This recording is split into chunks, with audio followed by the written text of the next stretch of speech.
Welcome to Marvelicious Toys. We bring you news and reviews of Marvel toys, statues, and more. Because not all Marvel collections can be bagged and boarded.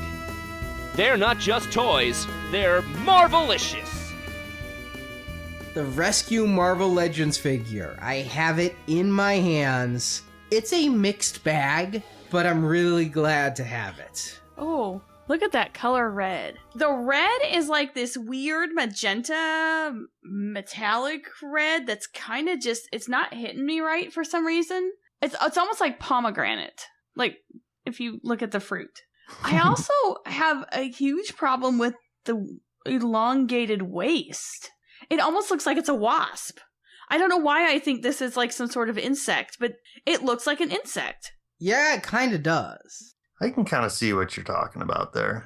The insect I was thinking of was a beetle, because there was the female beetle figure coming out with the Absorbing Man wave and Morbius. But I think this figure is head to toe new pieces that we haven't seen before. That's my initial reaction, and I'm racking my brain. These legs and feet are starting to look familiar to me, and I'm starting to wonder if it's one of those older Iron Man 1 6-inch figures that I think you could pretty much only get at Toys R Us back in the day. I was going to do a little research real quick and see if I can't find out which one I'm talking about. The feet with the weird tabs coming off do seem familiar to me. I cannot place them. But that said, they're accurate to the comic. If you look at the Rescue art, she has two toes that stick out like that.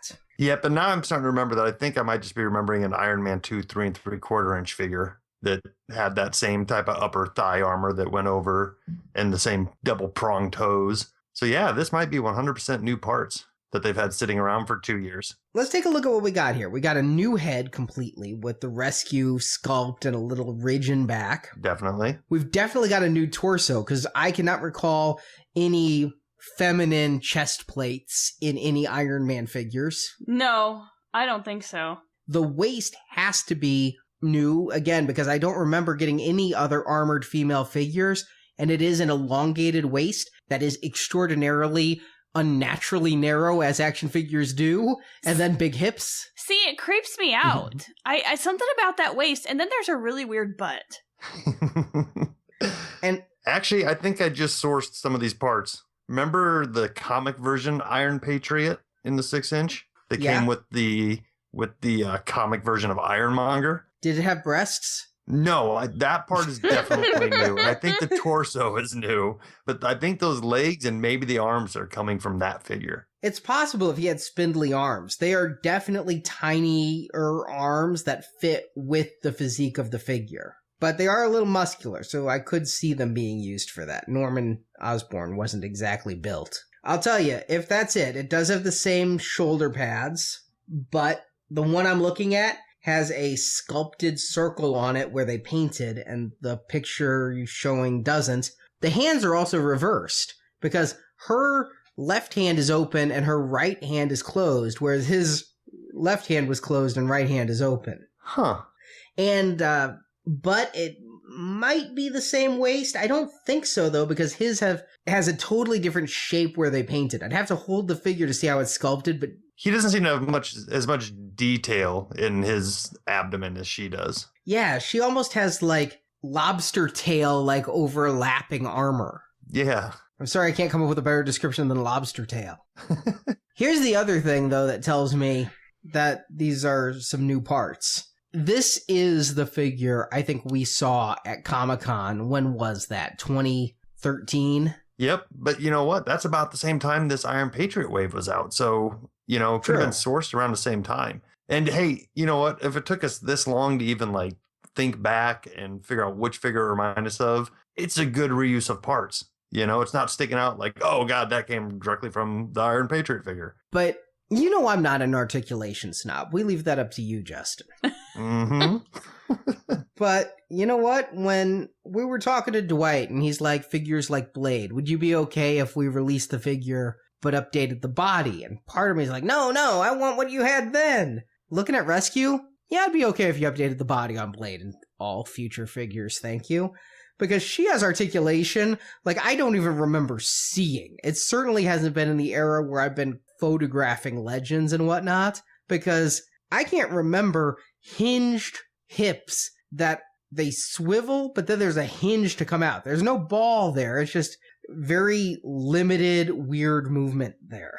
Yeah, which is very reminiscent of the early Iron Man 1 6-inch figures that kind of ushered back in the age of legends. So this is coming from that era. And also, if you try, I'm pretty sure her thighs twist where the red armor meets the silver armor. Oh, yeah, it does. It's just kind of hard because she's got those boots, but it does twist. Yep. It's a weird figure as far as articulation goes. But then, you get into some of the standard stuff with the double hinged elbows and the double hinged knees. But this, I believe, is before ankle rockers. I think you're just going to have ball hinged ankles on this figure. Correct. But did they give you updated wrists? Do the wrists have the multiple articulation to them? Yeah, they rotate and then they bend forward and back.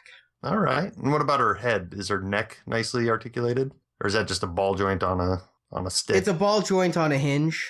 Okay. Now, speaking of the head, the other disappointment is no pepper head. That is kind of a bummer, though. That's kind of part of the reason to get this. I know. That was one of the big selling points. When I took the photos at New York Comic Con that said Rescue was coming, the instant reaction from people was, no Pepperhead? And indeed, I was waiting to get the box to definitively say, but now I can definitively say, no Pepperhead. Now, I'm not convinced that Hasbro won't find a way to put it out somehow.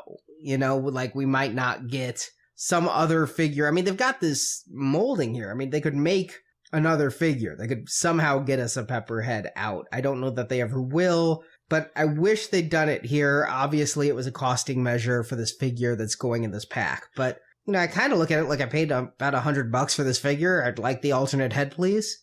Yeah, it would only be fair, especially now that we've kind of broken down the reuse of parts and it wasn't 100% new tooling for them. The money they saved by not having to make new legs could have gone into a head. Yeah, but still, I wish I had the Pepperhead, but this is a very new figure and a female armored figure. It's very exciting. It's the best figure they've ever offered in Legends through this Unlimited, because we got the repainted Ultron, we got the repainted Rocket. But couldn't you take an extra head from a female figure of the same scale and put it on? Well, some people can. I'm not sure if I trust Arnie to do that. Well, that's true. You're absolutely right, Justin. After the debacle with the Daredevil heads last week. Ouch. You could, but you'd have to really find the right head. Well, and the hinge would have to be the right size. Yeah, there's some variables there. I'd be better off putting on a J. Jonah Jameson head. Well, I look forward to either finding one on eBay or, ponying up the $100 for the Unlimited subscription and getting my hands on this. I really don't mind the Unlimited subscription. I don't know if I mentioned this before. I canceled all my Marvel superhero comics from my pull list because I can just read them on Unlimited 6 months later. Save myself a lot of money. Neither of us are current. I mean, that's kind of just the sad truth of it. So yeah, why spend money for comics that you're going to bring home and then let sit around for a year before you even get around to reading them? I was current last year. This year I did fall behind. And yeah, by the time I'm like, I need to read that issue, it's on the Unlimited app and I can read it on my iPad much easier. And I was spending about $40 a month on paper comics. So I'm seriously saving money this way. Yeah, easy decision. But also I'm looking on eBay for this rescue figure. Buy it now $100, buy it now $150, $69 with no bids. I can't find any sold. Here's one bid up to $105 with 7 bids. So if you're going to spend that much, you might as well get your SSR and Shield pin, your membership card to go to the events in San Diego, and the 3 exclusive comics. It's the same amount of money. Yeah. Plus all the digital comics. Thanks for watching this video. You can see full episodes of Marvelicious Toys with more collecting news and reviews at marvelicioustoys.com. We also have thousands of toy and collectible photos in our photo gallery. If you enjoyed this video, please subscribe to our YouTube channel. Until next time, make mine Marvelicious.